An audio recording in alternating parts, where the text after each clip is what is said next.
On fixe ici une application U de E' dans E et une application V de F dans F'.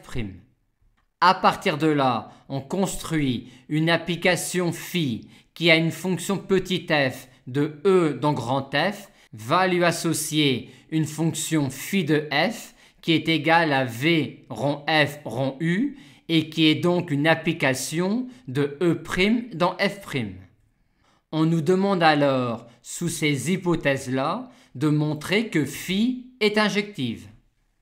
On démarre pour cela classiquement en considérant des applications F1, F2 qui vont de E dans grand F, telles que V rond F1 rond U soit égal à V rond F2 rond U, et on souhaite alors montrer que ceci nous conduit à F1 égale F2.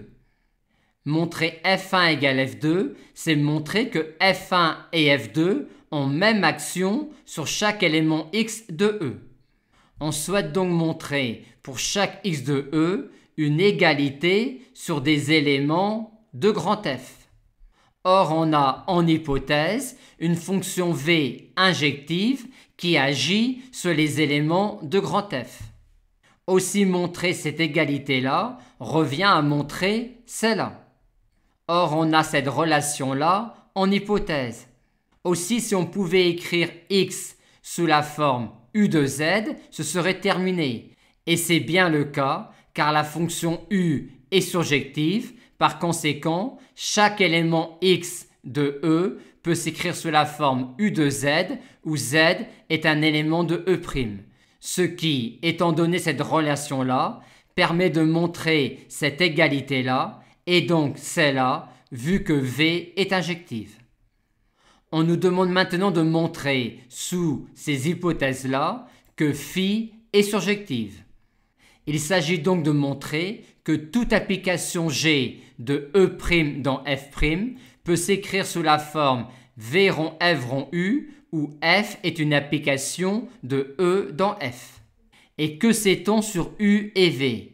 On a supposé que U était injective et que V était surjective. Et comment alors réussir à faire apparaître du V ici et du U ici? On peut alors penser à traduire l'injectivité de U par l'existence d'une fonction h de E dans E' telle que cela. Et de même pour traduire la surjectivité de V.